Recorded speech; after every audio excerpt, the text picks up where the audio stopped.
Bienvenidos una vez más a El Comentario, un programa realizado por Agustín Sancho Cubero.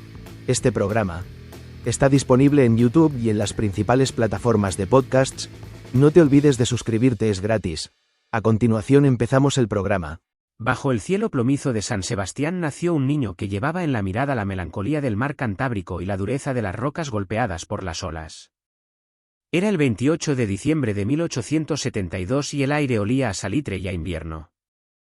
Desde sus primeros pasos Pío sintió que el mundo era un lugar extraño y hostil donde la lluvia no solo mojaba las calles sino que calaba en los huesos y en el alma.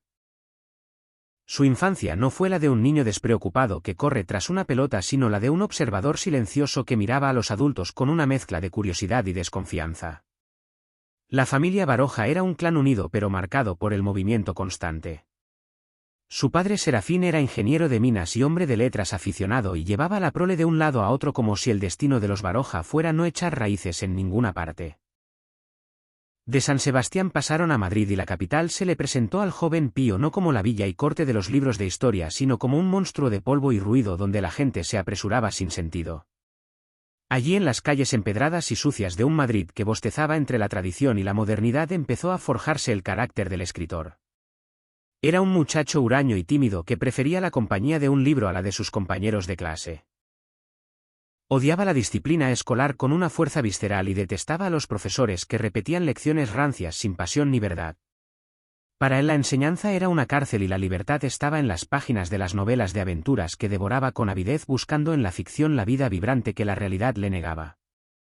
La familia se mudó a Pamplona y luego volvió a Madrid y en cada traslado Pío acumulaba paisajes y rostros que luego poblarían su inmensa obra. Llegó el momento de elegir un camino y Pío se decidió por la medicina no por vocación sino por inercia o quizás buscando una respuesta científica al dolor humano que tanto le obsesionaba. Estudió en Madrid y luego en Valencia y fue en la ciudad del Turia donde terminó la carrera. Pero la medicina no le trajo consuelo. Al contrario, le mostró la miseria humana en su forma más cruda y desesperanzada. Vio cuerpos destrozados por la enfermedad y mentes rotas por la locura. Su tesis doctoral titulada El dolor psicofísico fue un presagio de su visión pesimista de la existencia. Para Baroja la vida era una lucha constante, una carrera ciega hacia la nada donde el sufrimiento era la única certeza. Con el título bajo el brazo se fue a Cestona, un pueblo del País Vasco, para ejercer como médico rural. Esperaba encontrar en el campo la paz que la ciudad le negaba, pero se topó con la mezquindad de la vida provinciana. Los pacientes desconfiaban de aquel médico joven y taciturno que no recetaba milagros y que pasaba más tiempo paseando bajo la lluvia que socializando en la taberna. Allí entre valles verdes y caseríos cerrados Pío comprendió que no había nacido para curar cuerpos sino para diseccionar almas. La medicina le asqueaba. Le repugnaba la impotencia ante la muerte y la suciedad de la enfermedad. Así que un día decidió colgar el estetoscopio y volver a Madrid. Dejó atrás Cestona y con ella la posibilidad de una vida burguesa y respetable. En Madrid su hermano Ricardo había tomado las riendas de una panadería que pertenecía a una tía lejana. El negocio se llamaba Viena Capellanes y allí fue a parar el médico renegado convertido ahora en panadero a regañadientes. Aquella etapa fue fundamental para su literatura. Entre sacos de harina y hornos encendidos Pío conoció al pueblo llano de Madrid. Vio a los mendigos, a los golfos, a las prostitutas y a los trabajadores que se dejaban la piel por un pedazo de pan. Observó sus miserias y sus grandezas y todo aquello se fue posando en su memoria como el sedimento de un río. Mientras despachaba pan o llevaba las cuentas leía a los filósofos alemanes. Kant y Schopenhauer se convirtieron en sus maestros espirituales. Del primero aprendió el rigor del pensamiento y del segundo el pesimismo metafísico que teñiría todas sus páginas. Fue en esos años cuando empezó a escribir en serio. Se unió a un grupo de jóvenes inquietos que como él sentían que España se desmoronaba. Eran los tiempos del desastre de Cuba y Filipinas, el año 1898 que marcaría a fuego a toda una generación. Azorín y Maeztu se convirtieron en sus compañeros de fatigas literarias y juntos formaron el grupo de los tres. Eran rebeldes iconoclastas y soñadores que querían sacudir la conciencia de un país adormecido. Baroja publicó su primer libro Vidas sombrías en el año 1900 y la crítica se quedó perpleja ante aquella prosa seca y directa que huía de la retórica grandilocuente del siglo anterior. Baroja no escribía para agradar sino para contar la verdad aunque ésta fuera fea y dolorosa. Escribía como hablaba sin adornos, sin florituras, yendo al grano de la cuestión. Sus novelas empezaron a sucederse una tras otra como torrentes de vida. La busca mala hierba aurora roja. En ellas retrataba los bajos fondos de Madrid con una precisión casi fotográfica. Creó personajes inolvidables como Manuel, el protagonista de la lucha por la vida que intentaba sobrevivir en una sociedad que lo rechazaba.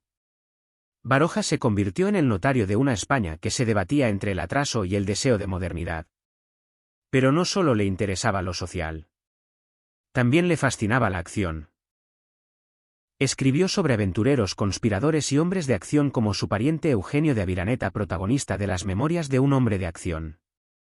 Baroja, que en su vida personal era un hombre tranquilo y sedentario, vivía mil aventuras a través de sus personajes.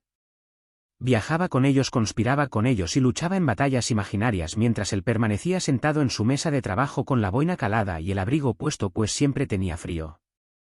Su fama creció y con ella su aislamiento. Se compró una casona en Vera de Bidasoa a la que llamó Itzea. Aquella casa se convirtió en su refugio y en su fortaleza. Allí, rodeado de libros y de silencio, pasaba largas temporadas lejos del ruido mundano de Madrid. Pero la historia no le dejó en paz. Llegó la República y Baroja, con su escepticismo habitual, la miró con desconfianza. No creía en los políticos ni en las masas. Era un anarquista sentimental, un individualista feroz que detestaba cualquier forma de autoridad o de dogma. Cuando estalló la guerra civil en el año 1936, Baroja se encontraba en Itzea. Un día una columna de carlistas detuvo su coche en la carretera. Le hicieron bajar y durante unas horas que parecieron siglos el escritor pensó que había llegado su final. Vio el odio en los ojos de aquellos hombres y sintió el aliento frío de la muerte en la nuca. Al final lo dejaron ir, pero el miedo se le metió en el cuerpo y decidió huir. Cruzó la frontera a pie como un fugitivo más y se exilió en París. El exilio fue duro y amargo. Vivió en un colegio mayor rodeado de jóvenes que no sabían quién era aquel viejo gruñón y solitario. Paseaba por las calles de París bajo la lluvia gris sintiéndose más extranjero que nunca. Escribía artículos y memorias intentando dar sentido al caos que había devorado su país. Echaba de menos la luz de España y el olor de su tierra, pero sabía que allí su vida corría peligro. Finalmente, tras el fin de la guerra, decidió volver.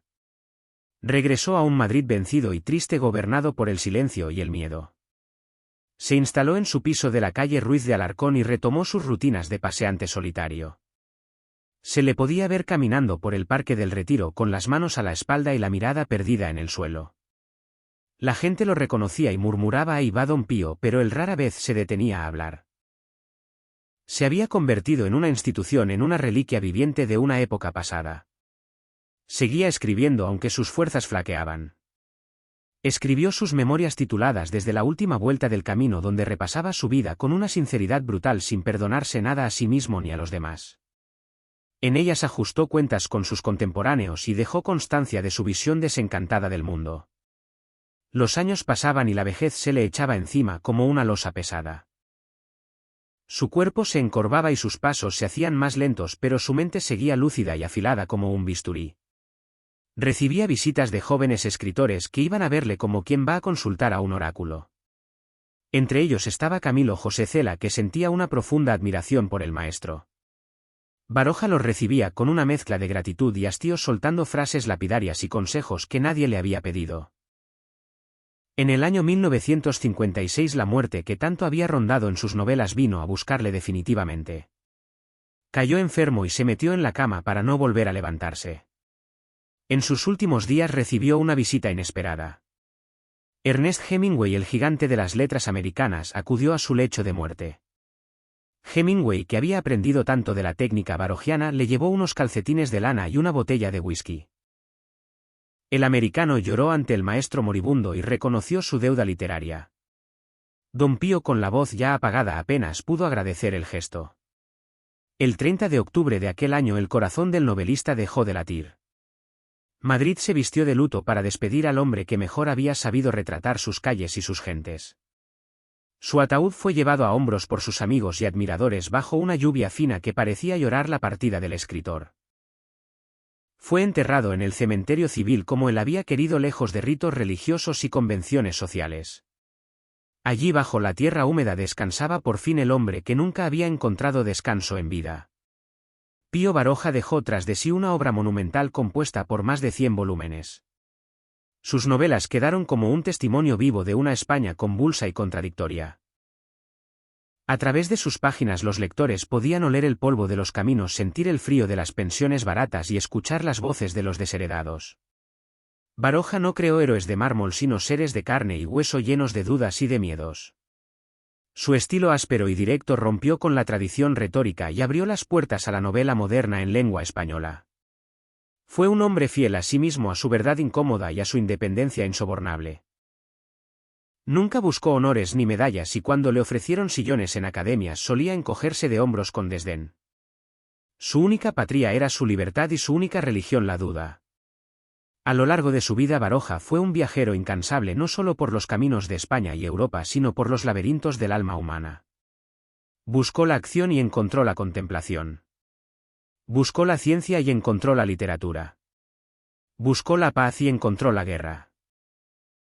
Pero en medio de todas esas contradicciones logró construir un universo literario único e irrepetible. Hoy cuando uno abre una novela de Baroja siente que el tiempo no ha pasado. La frescura de sus diálogos, la viveza de sus descripciones y la profundidad de sus reflexiones siguen intactas. Es como si el viejo Don Pío con su boina y su abrigo nos estuviera hablando al oído, contándonos una historia al calor de la lumbre mientras fuera la lluvia sigue golpeando los cristales. Su legado no es solo literario sino moral. Nos enseñó a mirar el mundo sin vendas en los ojos, a desconfiar de las grandes palabras y a buscar la verdad en las cosas pequeñas. Nos enseñó que la vida es cruel y absurda, pero que también tiene momentos de extraña belleza que merecen ser contados. La historia de Pío Baroja es la historia de un hombre que miró al abismo y decidió escribir sobre él. Es la historia de un solitario que pobló el mundo de personajes. Es la historia de un médico que cambió el bisturí por la pluma para intentar curar no los cuerpos sino la ignorancia y el olvido. Y aunque él ya no esté, sus palabras siguen vivas caminando por las calles de ese Madrid que tanto amó y odió, recordándonos que somos breves chispas en la inmensidad de la noche.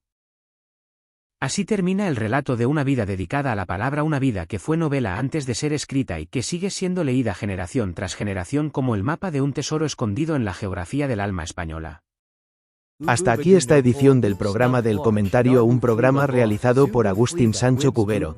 Este programa está disponible en YouTube y en las principales plataformas de podcasts. Hasta la próxima edición del programa.